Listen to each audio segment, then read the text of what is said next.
They say dating in the digital age is like gambling. Sometimes you win big, sometimes you lose everything. I wasn't looking for true love. Not even a grand romance.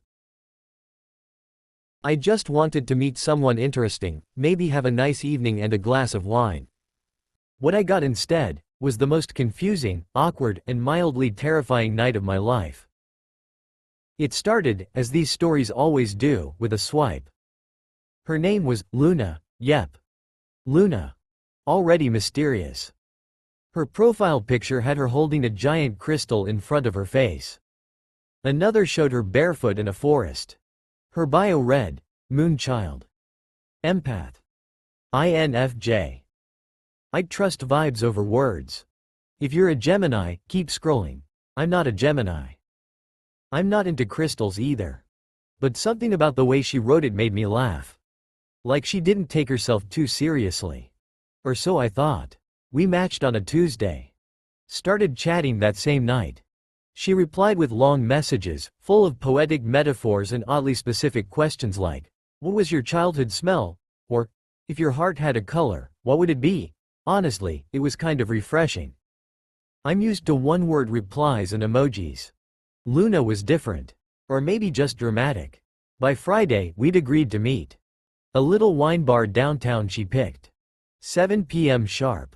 I arrived at 6:45, ordered a water to calm my nerves, and found a table in the back where the lighting was soft and the mood was right.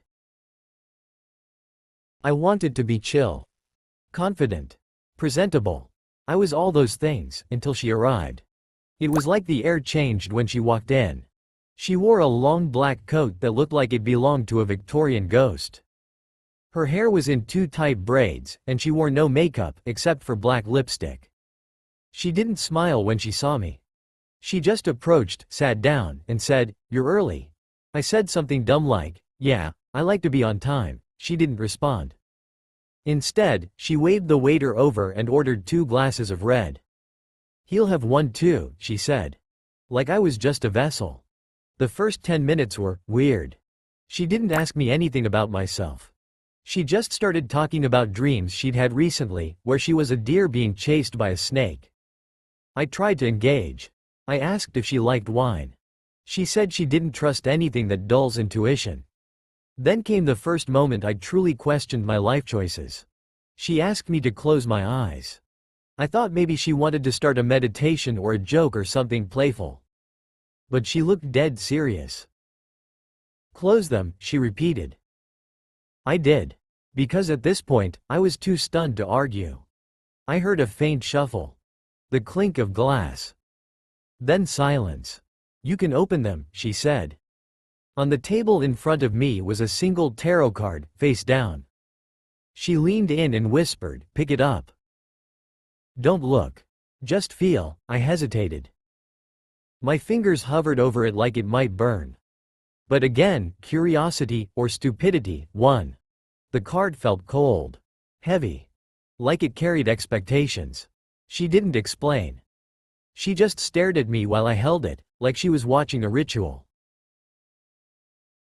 After about a minute of silence, she said, "That card is your truth tonight." I asked what that meant. She shrugged. "You'll see." What followed was the most uncomfortable meal of my life. She didn't eat. She sipped her wine slowly and talked about energy fields, how Wi-Fi disrupts the soul, and how mercury poisoning had once given her psychic powers. I tried to steer the conversation towards something lighter. Music, movies, travel. She said all 3 were forms of societal conditioning. Every topic I brought up was dismissed. She said she didn't believe in small talk because it hides our real selves. When I asked her what she did for a living, she said she was currently untethering from capitalism. I asked her if she meant unemployed. She frowned. "I mean free." At one point, I excused myself to go to the bathroom, mostly just to breathe. I stood in front of the mirror, looked myself in the eyes, and whispered, "What the hell is going on?" When I returned, she was humming to herself and had placed another tarot card on my seat. "Face up this time.